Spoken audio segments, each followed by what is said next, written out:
أعوذ بالله من الشيطان الرجيم. بسم الله الرحمن الرحيم.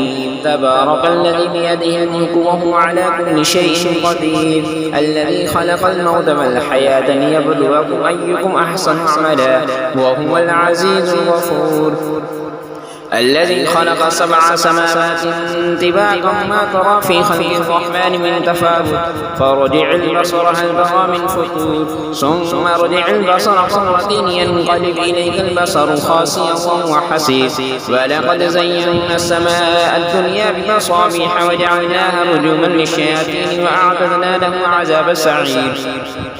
وللذين كفروا بربهم عذاب جهنم وبئس المصير.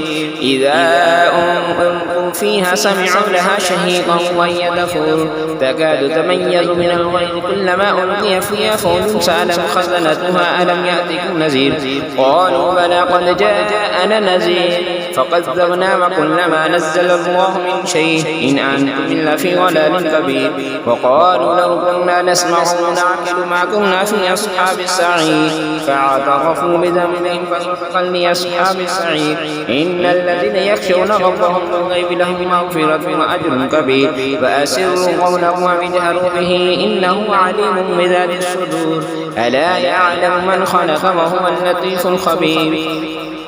والذي جعل لكم الأرض ذلولا فامشوا في مناكبها وكلوا من رزقه وإليه النشور. أأمنتم من في السماء أن يخسف بكم الأرض فإذا هي تمور، أم أمنتم من في السماء أن يرسل عليكم حاسبا فستعلمون كيف نذير.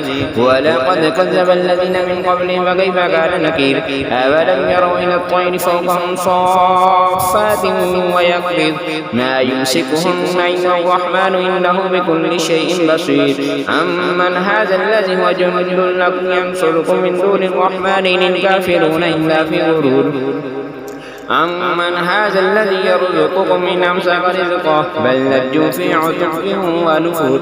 أفمن يمشي مكبا على وجهه أهدى أم من يمشي سويا على صراط مستقيم.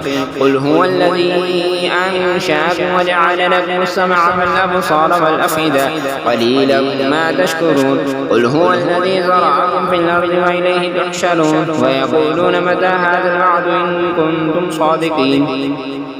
قل إنما العلم عند الله وإنما أنا نذير مبين. فلما رأوه زلفة سيئت وجوه الذين كفروا وقيل هذا الذي كنتم به تدعون. قل أرأيتم إن أهلكني الله ومن معي أو رحمنا فمن يجير الكافرين من عذاب أليم. قل هو الرحمن آمنا به وعليه توكلنا فستعلمون من هو في ضلال مبين. قل أرأيتم إن أصبح ماؤكم غورا فمن يأتيكم بماء معين.